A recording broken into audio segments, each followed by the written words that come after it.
Portal Brim, Brasil Rede Internacional de Mídias e a TV Búzios Podcast. Eu sou o Elcio Ribeiro e estou aqui à minha frente com o vereador Anderson Chaves, que vai nos dar aí algumas direções, como é que está funcionando a Câmara, como é que está o entrosamento de Legislativo e Executivo, enfim, temos muita coisa para falar. Eu inicio, vereador, te perguntando quais são os projetos, mais importantes que estão tramitando na Câmara e como que os nossos munícipes vão ser beneficiados com esses projetos. Boa tarde, meu amigo, e a todas as pessoas que estão nos assistindo, Primeiramente, muito obrigado pelo convite, por ter dado essa participação, da gente estar aqui em mais um canal de comunicação na nossa cidade para poder estar nos comunicando com os munícipes da cidade.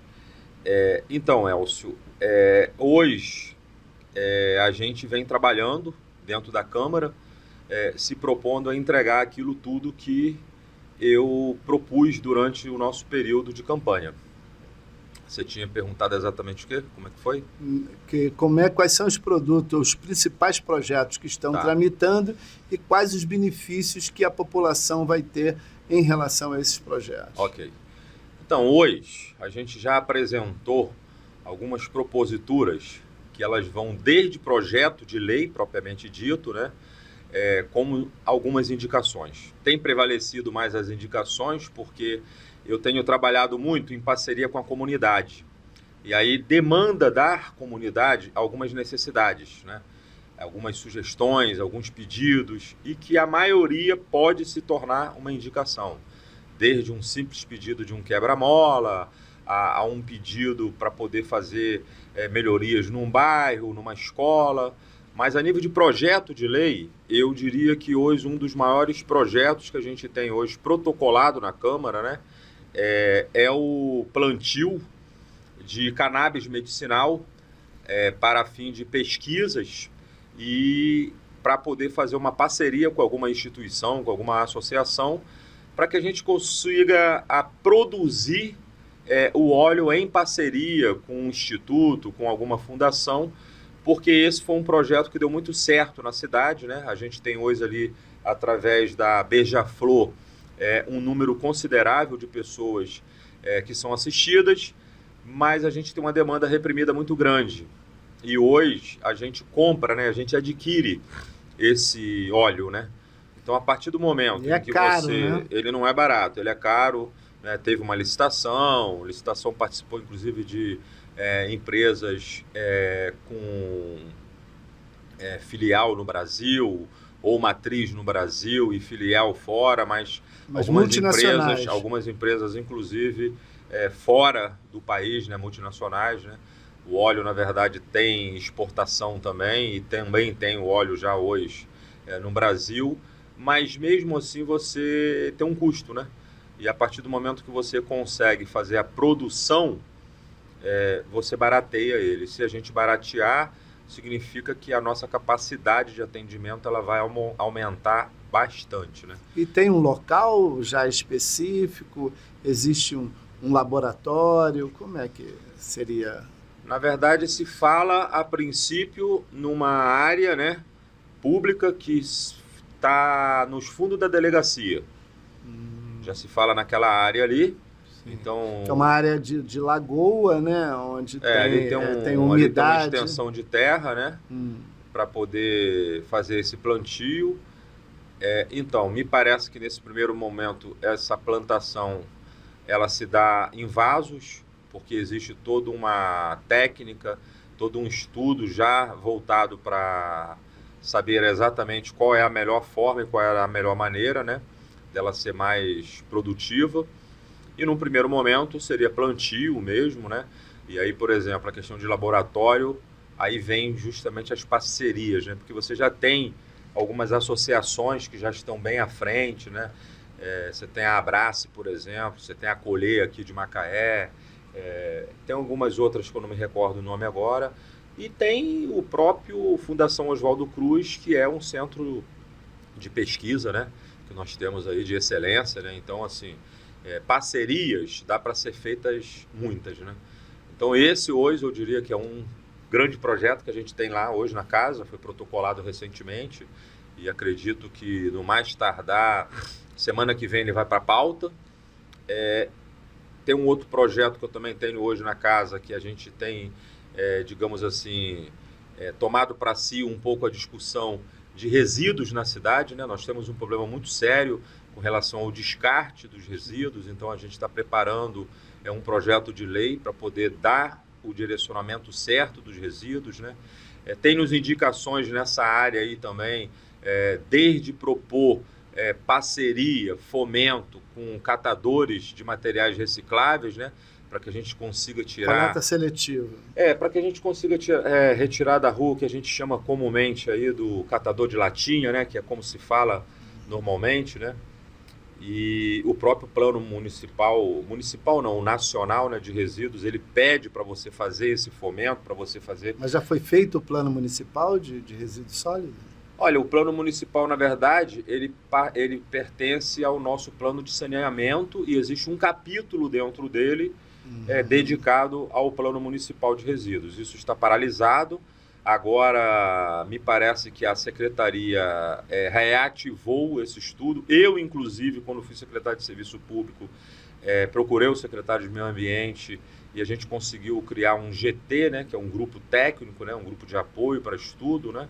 E agora, recentemente, esse grupo foi destituído porque foi dado à Secretaria de Meio Ambiente, segundo nos foi informado, a direção desse plano municipal.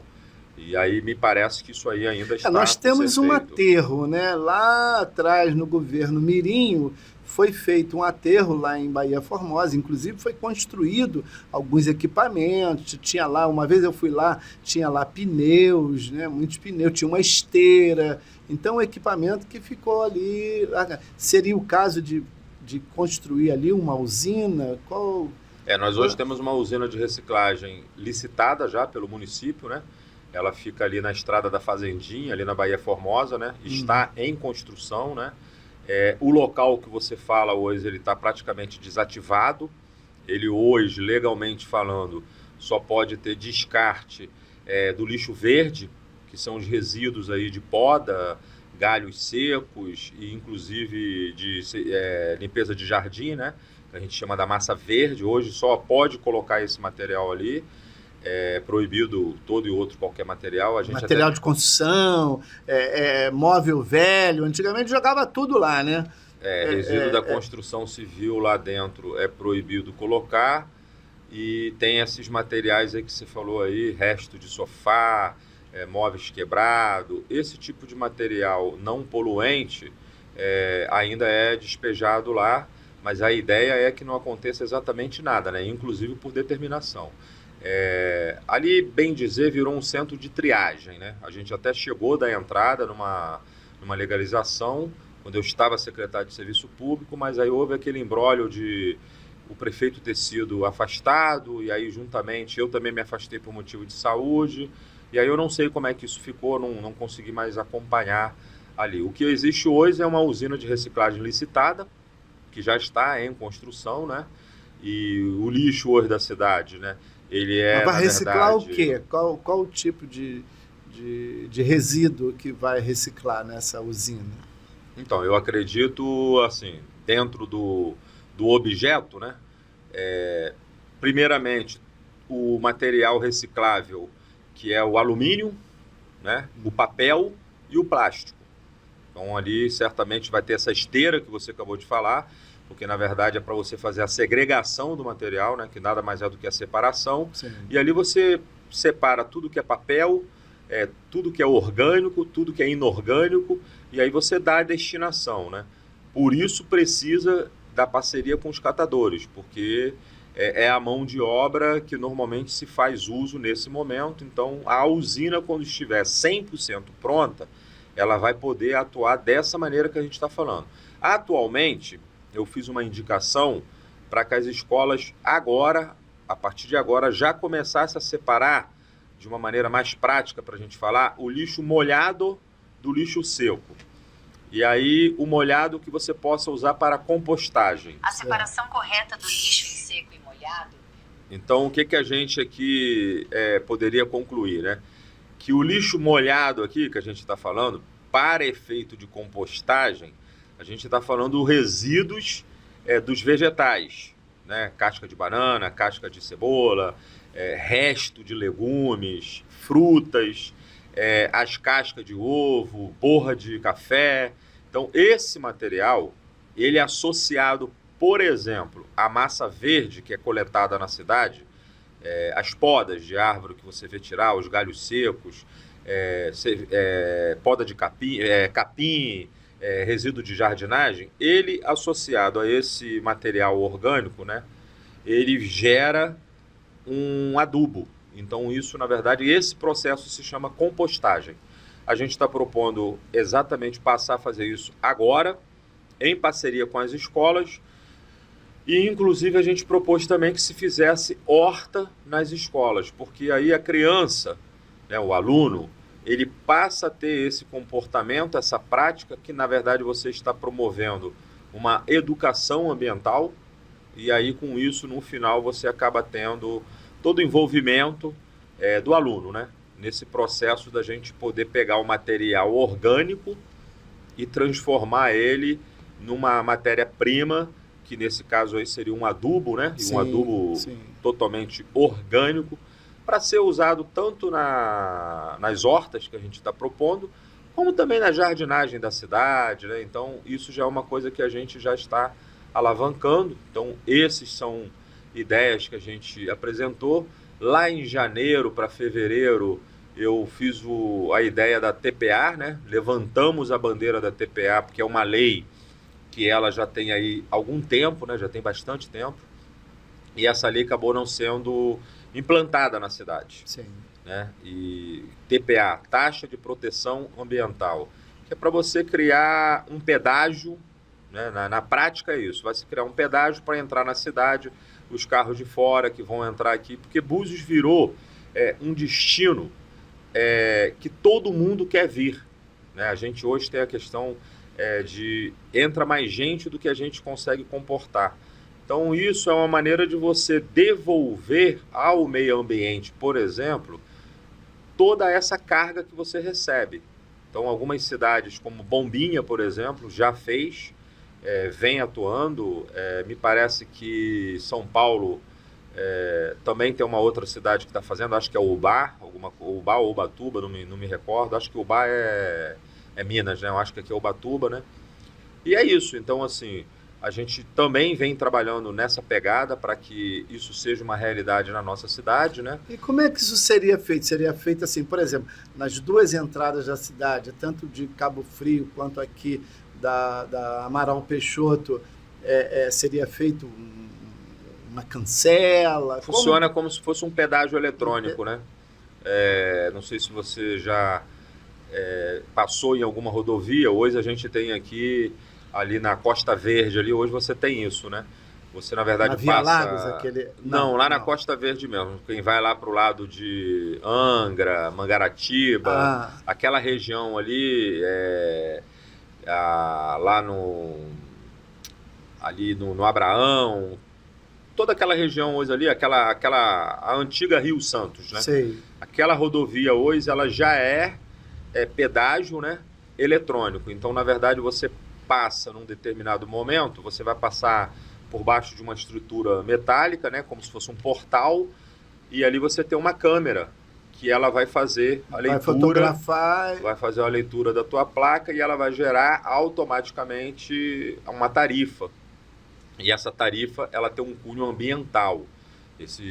Essa arrecadação, a ideia, né, do projeto é que ela vá para o Fundo Municipal do Meio Ambiente para que você consiga fazer realizações dentro da sua cidade para você cada dia mais preservar o nosso ambiente, né? Então, na verdade, ela é uma moeda para reparação, né? Para você, reparação de a nível de degradação. Bem justo, né? Porque exatamente, nós temos aí 23 praias, várias ilhas, e tem que realmente ser preservado. Né? A gente virou um destino de day use também, né? Porque, assim, todas as cidades vizinhas nossas aqui, né? Nossos vizinhos, às vezes a pessoa está hospedada em Rio das Ostras.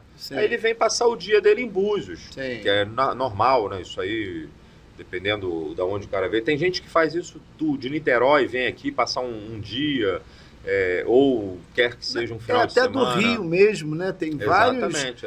Tem várias operadoras, eu já pude constatar isso, que trabalham ali na Vieira Solto, na Atlântica, vendendo o destino Búzios, que eles pegam lá uma condução de manhã cedo no hotel, vem para cá, almoça, tem um passeio de barco, de repente de bug, tem um pacote, né? Tem gente até que vem por uma questão até, sabe de quê? De participar de algum evento. Às vezes você tem uma corrida de bicicleta na cidade, alguma coisa de ciclismo. Eu estou falando de uma experiência que eu tive. Eu revi um amigo meu num evento aqui, ele veio aqui, participou da competição, depois fez praia, foi almoçar, foi jantar, e no final do dia ele voltou para o Rio. Então, assim, exatamente esse tipo de frequentador, esse tipo de visitante, você cria uma taxa para você poder administrar melhor o impacto que a cidade sofre. E ela vai direto para os cofres do município? É um convênio, né, que você faz, né? Na verdade, isso aí tem que ver, isso é uma coisa que você tem que licitar, né? Normalmente o município ele não tem a expertise ou a ferramenta própria para poder gerir esse tipo de serviço, né? Isso aí é como se você passasse hoje ali na Via Lagos, como você falou, tem uma concessionária hoje ali, ou passasse na ponte, né? É um serviço de concessão. É uma concessão. É uma concessão, Sim. entendeu? Você tem que ter uma empresa para isso, e aí certamente ela depois repassa para a prefeitura, para os cofres públicos, uma determinada importância, né? E nas últimas 2 semanas houve assim matérias bem polêmicas, né? E acabou gerando até também, tem a questão da APAI, tem a questão da criação da Secretaria de Proteção Animal, que juntou com a agricultura, e teve a questão também da venda, né, das terras não produtivas, terras públicas.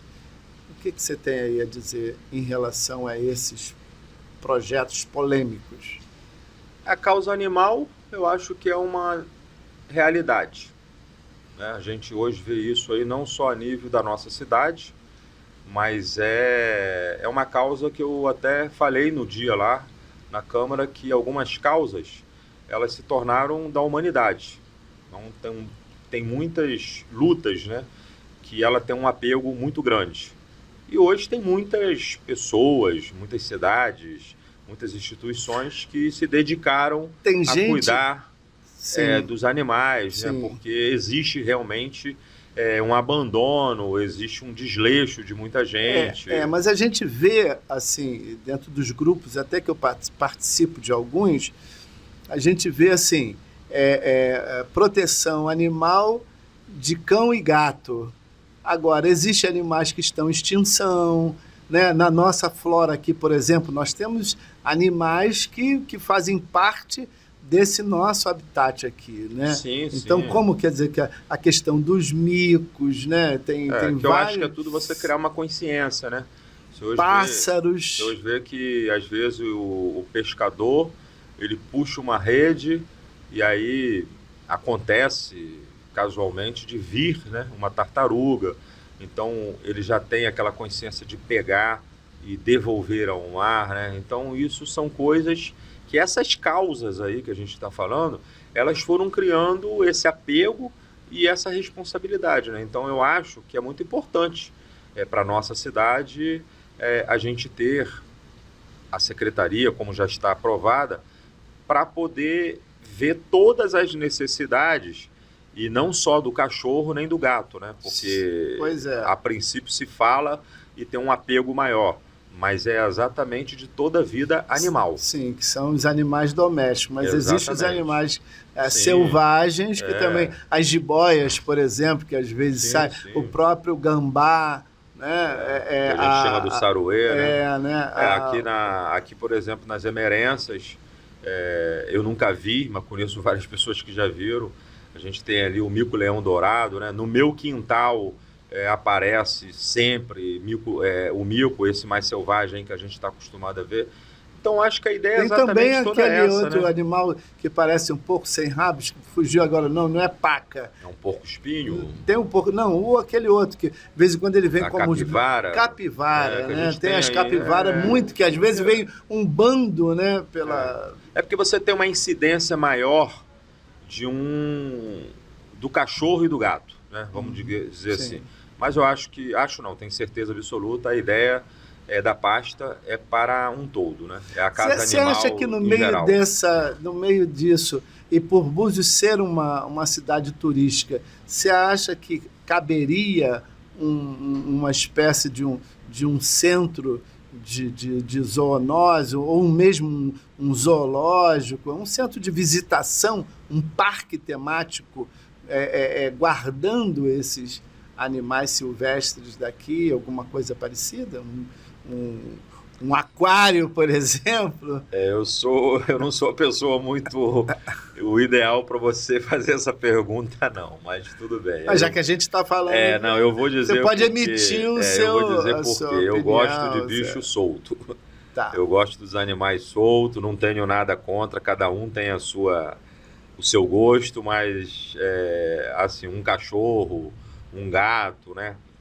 Aí tranquilo, mas igual você acabou de falar aí da vida silvestre, eu, por exemplo, na minha casa onde eu moro, eu propositalmente costumo plantar algumas coisas, eu curto muito horta, curto muito a plantação, e eu já planto algumas coisas já com a intenção do fruto e também de dividir com a natureza. Então, assim, eu quero que o beija-flor comece a frequentar o meu quintal.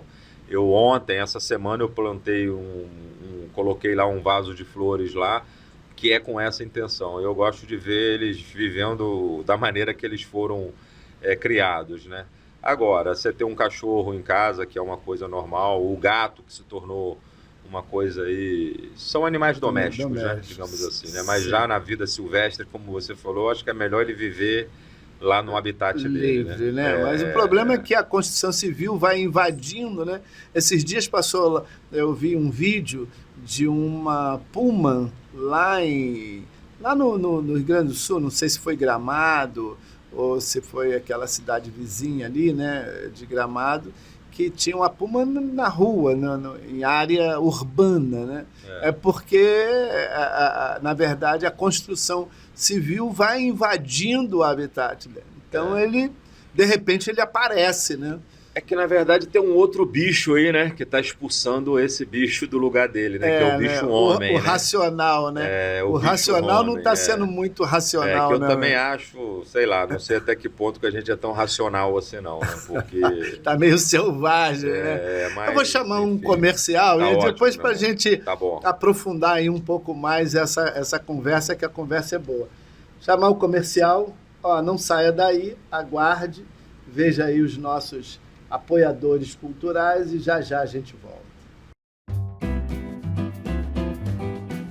Com uma arquitetura sofisticada entre amplos salões climatizados e agradáveis jardins, onde o requinte se faz presente a cada detalhe, o restaurante Buzim recebe seus clientes em meio ao sucesso de uma consagrada gastronomia. São mais de 25 pratos quentes em um cardápio cuidadosamente elaborado, diversidade no buffet de saladas, carnes selecionadas e servidas na hora, chopp em caneca 0 grau, além de uma variedade irresistível de sobremesas. O Buzim oferece ainda adega especializada com vinhos nacionais e importados, sushi bar e um atendimento personalizado para todos os seus clientes. Buzim Gastronomia, Rua Manuel Turíbio de Farias, no centro de Búzios. Reportagens pelo mundo. Entrevistas e cultura internacional. Milhares de filmes gratuitos. Portal Brim, Brasil Rede Internacional de Mídias. Clique aqui e acesse nossas redes em mais de 75 afiliadas. Atenção, Búzios, Cabo Frio e região. O campus universitário Pebrim Búzios está iniciando o movimento de qualificação profissional com cursos rápidos profissionalizantes, técnico e superior, com indicação certa e garantida para o mercado de trabalho. Não perca essa oportunidade. Clique agora no botão e fale agora no WhatsApp com nossos consultores e garanta a sua colocação. Somente para moradores da região dos Lagos.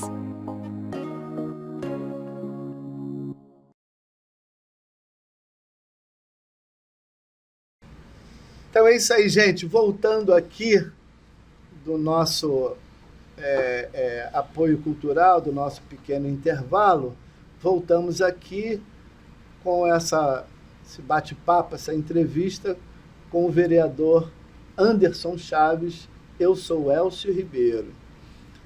Vereador, a gente está falando de projetos, de lei, essa coisa toda. Surge a possibilidade da criação de uma capelania municipal com cunho ecumênico.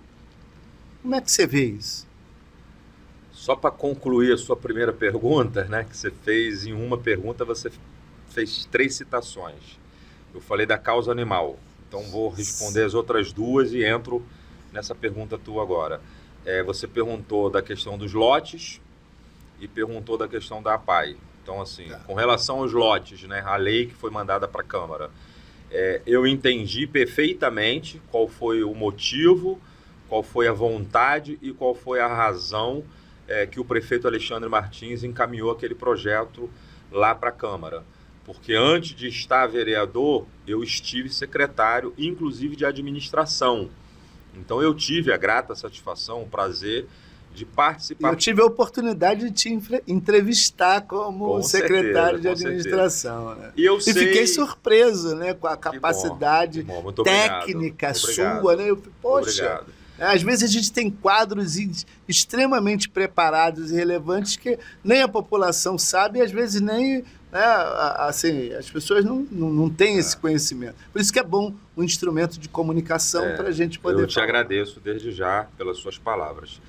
E aí, eu sei que na época a gente participou de alguns levantamentos, foram feitos algumas ideias, inclusive tinha uma licitação que era para poder licitar o geoprocessamento da cidade. E a intenção do prefeito sempre foi levantar algumas áreas públicas que tem no município, principalmente áreas que acabaram virando meio que particular. É uma área pública, mas que tem algum particular ali dentro. Então eu entendi que o prefeito acabou fazendo uma coisa que inclusive nenhum prefeito fez, que foi fazer o levantamento dessas áreas e tentar buscar uma solução jurídica. E acabou levantando todas as áreas e de repente não separou as áreas. Então houve toda aquela história de que ia lotear a cidade, de que ia vender a cidade, mas ele inclusive explicou isso num vídeo dele e eu também tenho esse entendimento.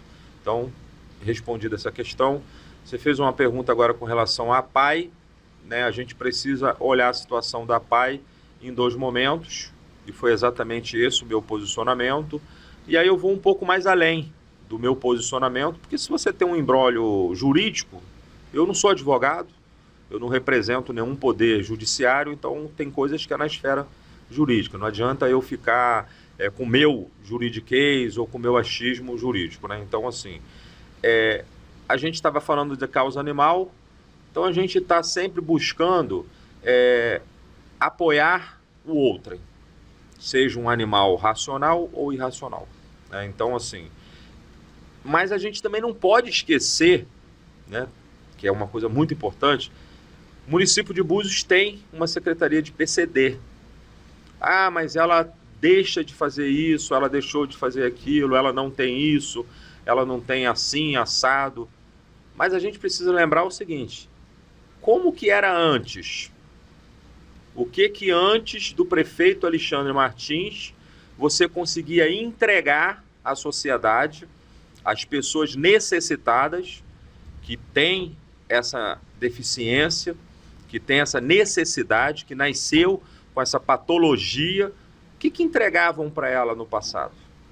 Porque se está ruim hoje, como que deveria ser antes? E aí, eu não estou dizendo nem que está ruim, nem que está bom.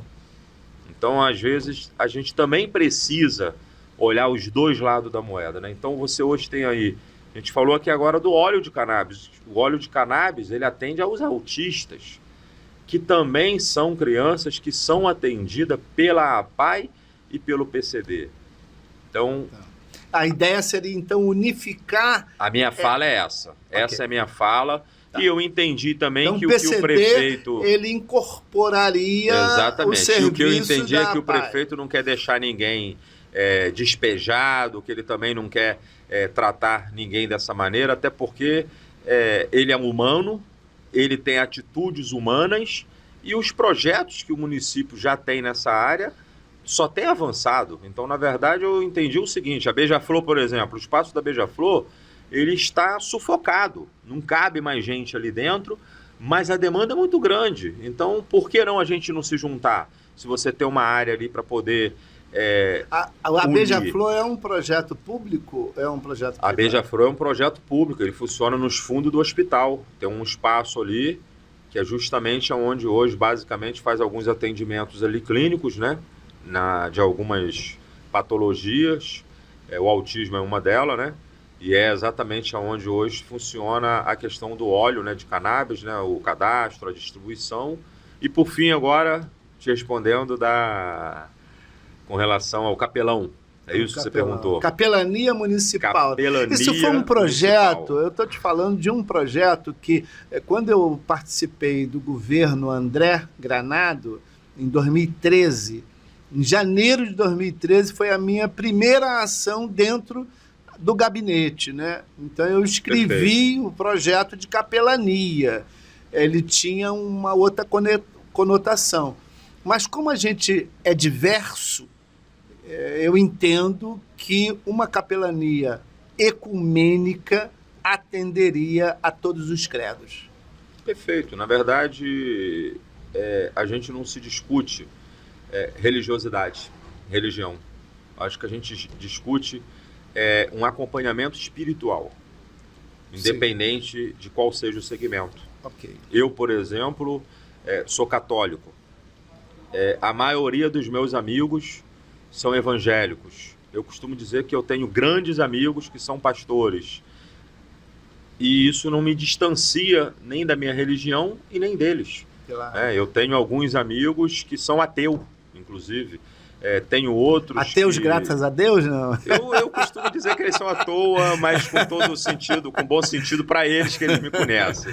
Né? Então, assim, eu acho que o cunho espiritual, ele é muito importante na vida da pessoa. Então, na verdade, o que você está propondo é um serviço espiritual, é um atendimento espiritual, é uma cobertura espiritual. Então, se ela vai vir por uma entidade espírita, por uma associação espírita, eu acho que isso é o cada um. Se aquilo te dá paz... A identidade, né? Cada exatamente, um tem a sua liberdade de credo, né? Se aquilo te traz paz, se aquilo te traz conforto, se aquilo aquece a sua alma e se aquilo te complementa, eu não vejo problema nenhum. Porque eu vejo também nisso a necessidade do respeito às questões religiosas, né? Então, assim, eu não posso discriminar por eu ter uma linha de pensamento, seja cristã, né, com uma pessoa que tem uma linha de pensamento budista, por exemplo. Entendeu? Então, o que a gente tem aqui... Então, eu penso que essa integração daria oportunidade para que... Normalmente, esse tipo de atendimento, esse tipo de cobertura, ela ocorre muito dentro das unidades de saúde, né? No hospital, por exemplo. Sim. Então, a hora que o capelão, né, vai estar ali, ele normalmente está numa hora de um enfermo ou na hora de uma perda. Então, ele está indo ali para levar uma palavra de paz, trazer um pouco de conforto para a alma da pessoa, uma intercessão para uma melhora, né, buscar aquilo que a mão humana não está conseguindo resolver. Eu, particularmente, não vejo nada demais e acho que só ajuda, só acrescenta. Uma entidade, o que eu vejo nisso seria a criação de uma entidade reguladora, né? Para que também não haja o charlatanismo, sim, né? Sim. Qualquer um chegar lá. Então, quer dizer, uma unidade que identifique aquela liderança espiritual que tenha um mínimo... Na verdade, a pessoa ou a instituição, ela de fato tem que ter autoridade. Ela tem que ter autoridade espiritual e ela tem que ter reconhecimento. Um credenciamento, né? Eu estou aqui em nome da Umbanda. Então você tem que estar credenciado para tal. Sim, é uma instituição, um CNPJ, né, que está ali. Não, essa instituição que ele representa. Eu acho a discussão saudável, eu acho que estou aberto, estou aqui à vontade. Você já havia me falado sobre esse assunto lá na Câmara, fora do ar, e agora a gente aqui está no ar. A gente colocou aqui porque fica para discussão também dos nossos espectadores. Acho que é importante porque a gente chamar, por exemplo, o secretário de saúde para sentar e conversar com ele, né? A própria assistência social, porque você não deixa de estar fazendo uma assistência, né? Lógico, eu sou uma pessoa que eu respeito todas as religiões, todos os credos. Eu gosto de respeitar porque eu acho que se eu quero que você me respeite, eu também tenho que te respeitar. Então, é como eu sou. Perfeito. Como é que você avalia a gestão? Como é que você avalia a gestão atual, seja da Câmara, né? Até porque você estava cotado, assim, segundo o que se falava nas ruas, que você estava cotado para ser o presidente da Câmara, né? E isso não aconteceu. Mas eu vejo, pelas vezes que eu assisti às sessões, que a sua fala tem sido uma fala bem harmoniosa, né? Então, como é que está essa gestão de legislativo e executivo, essa convivência? Olha, eu acho que o que me outorgou aí, né, a ter um nome cotado, né, é porque a cidade conhece o meu profissionalismo, né? A cidade sabe da minha capacidade, então ela me olhou e viu que, tipo assim, naquele time lá você tem vaga num camisa 10. Mas a gente depende de conjunturas políticas, né? Então foi um acontecimento que para mim já passou. Sim. E eu tenho me colocado à disposição da casa, principalmente do presidente e toda a mesa, né? Tem tido uma boa harmonia. E a gente tem vivido um momento muito harmonioso, muito tranquilo, porque o colegiado ali, você pode cada um ter o partido, as suas convicções, mas é um colegiado, então a gente, na verdade, se respeita e se soma, né? Que eu acho que é o que está acontecendo hoje dentro da casa. A gente tem 9 vereadores lá que têm buscado esse tipo de harmonia. Eu entendo que a sintonia com o Poder Executivo, quem ganha é a cidade. E a população, né? Você pode ter algum tipo de adversidade, né? Você pode ser meu adversário político, digamos assim. Você é meu adversário político. Só tem que a cidade ela tem que estar acima da nossa questões políticas. Então, por exemplo, não é o caso, mas eu vou falar. Eu fiz uma indicação para Maria Joaquina, não diretamente, mas indiretamente, para atender o povo da Maria Joaquina. O que eu busquei com a minha indicação? Que o prefeito de Búzios e o prefeito de Cabo Frio, independente se gostam ou se não se gostam, e não estou dizendo que sim nem que não, mas independente de aspirações políticas, o de lá pensa assim, o daqui pensa assado, se é meu aliado ou se não é meu aliado, se unam em prol da população da Maria Joaquina. Enquanto se discute emancipação, de quem vai ser, de quem não vai ser, tem um problema lá. A gente está agora aqui, por exemplo, nesse momento falando, está chovendo. E toda vez que chove, a população da Maria Joaquina sofre as consequências. Então, assim eu também olho na Câmara. Se você tem uma matéria, se você tem um projeto que ele vem a favorecer a cidade de Armação dos Búzios, eu acho que a gente não pode ter oposição ou situação. A gente tem que ser população. Muito bem. E avançando, nós podemos aqui terminar esse nosso bate-papo, né? Dando continuidade a essa questão de meio ambiente e saneamento, né? Você falou de chuva, então como que está essa relação do legislativo com a Prolagos, que é a concessionária de saneamento e esgoto? Você vê que o trabalho deles eles têm entregue aquilo que é necessário, que a população realmente esteja satisfeita? Então, Elcio, olha só, eu fiz um abaixo-assinado inicialmente para coletar assinaturas com relação aos desmandos da Enel na cidade de Búzios. Estamos bem avançados, colhemos aproximadamente quase 400 assinaturas, já fiz um requerimento ao governador do estado. Hoje eu entrei em contato com a Casa Civil a respeito deste requerimento, já fiz uma notificação à Enel e o segundo passo é a Prolagos. Eu, particularmente, vou falar assim, até como contribuinte. Eu me sinto muito desassistido pela Prolagos na minha cidade.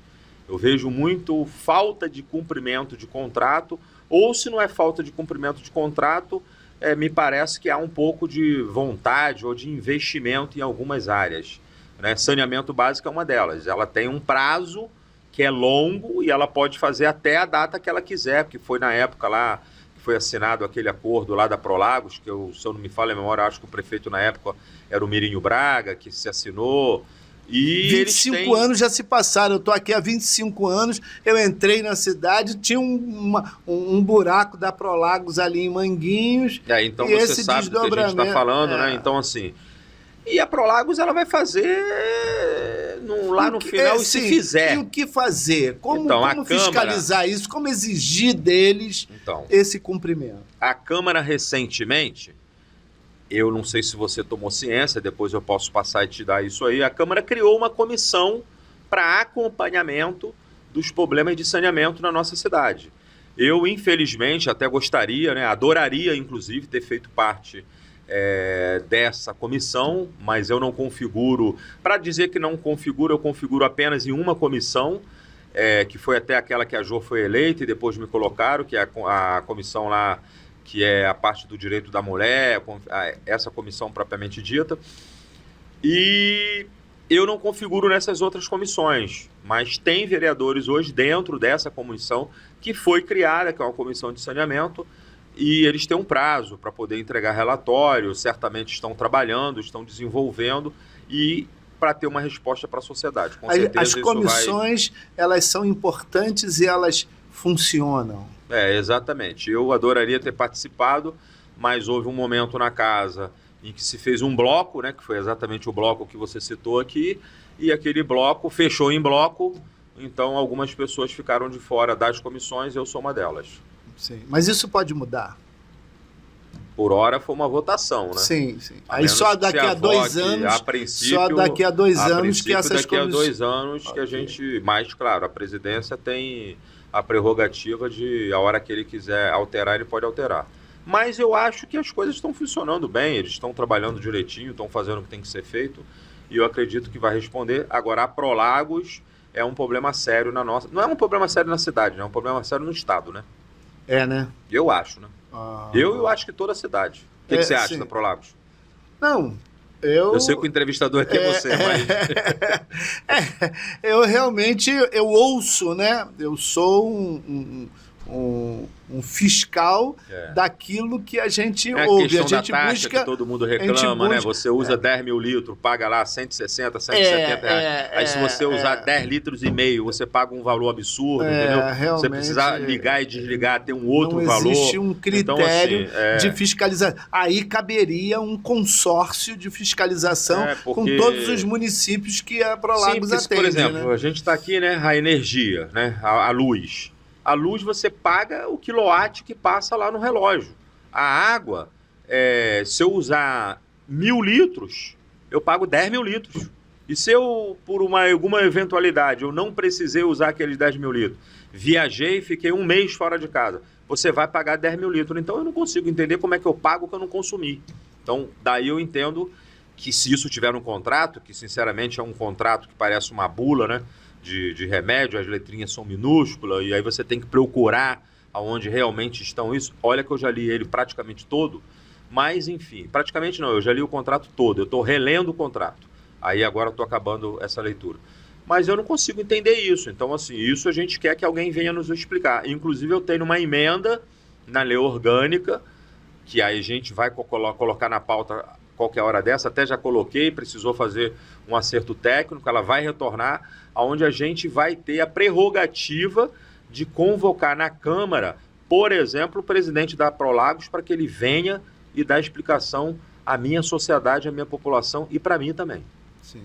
Agora, aproveitando, eu falei que a gente ia terminar, mas prolongando um pouquinho, a questão do plano diretor, né? do uso do solo. A gente tem uns problemas fundiários aqui grandes na cidade, está sendo feito o REURB em vários bairros, né? Há uma regularização fundiária que é antigo também esse pedido, mas está acontecendo no governo Alexandre Martins. O plano diretor, então, no governo Alexandre Martins, o plano diretor recentemente foi feito uma chamada pública para cotação de preço para poder contratar uma instituição, uma empresa, para elaboração do novo plano diretor. Então, eu não sei em que pé que ele está agora, né? Há quanto andas, mas tinha recentemente no site da prefeitura uma cotação pública para as empresas ou as instituições ofertassem o valor que justamente para poder fazer a média do valor estimativo, que é um cumprimento da lei, você juntar ali 3, 4, 5 propostas de valores, né? Orçamento, né? Para poder daí formular o valor estimado dessa licitação, mas o município está andando nesse sentido. Foi feito essa tomada aí, né, de preço, essa coleta de preço. Eu só não sei agora em que fase que está esse processo, mas está andando. Entendi. Beleza. É isso aí, vereador. Eu quero pedir para você, nosso espectador, que você, ao assistir esse vídeo, que você curta, comente, compartilhe, né? Dá lá o seu, aperta o sininho, enfim, nos ajude a levar esse conteúdo o mais longe possível, que são de assuntos relevantes, pertinentes à nossa cidade, que é uma cidade linda. Vereador, obrigado pela sua vinda. A TV Búzios Podcast agradece muito. E você tem aí mais 1 minuto e meio para fazer. Irmãozão, só tenho a te agradecer, né? Não só você, mas as pessoas que estão nos ouvindo, né? As pessoas que vão curtir, compartilhar, e dizer que eu estou na Câmara a serviço de todos e que a gente está lá para trabalhar pela população. Tenho limitações, preciso e necessito da colaboração da população com ideias, com projetos. A gente está aberto a isso. Eu costumo dizer que eu estou vereador, mas o mandato é da população. Seu gabinete todos. É um gabinete que atende, né? A gente atende, você sabe disso. Outro dia eu pude presenciar, estava lá te aguardando, aí deu 15 horas, você não tinha almoçado, eu falei, eu não vou fazer isso com antes, eu vou deixar para outro dia. Quinta virou padrão eu almoçar bem tarde. Que bacana, parabéns. Irmão, muito obrigado. Isso aí, valeu. Valeu. É isso aí, gente. Portal BIM Brasil, Rede Internacional de Mídias, TV Búzios, Podcast. Eu, Elcio Ribeiro, entrevistando o vereador Anderson Chaves. Até a próxima.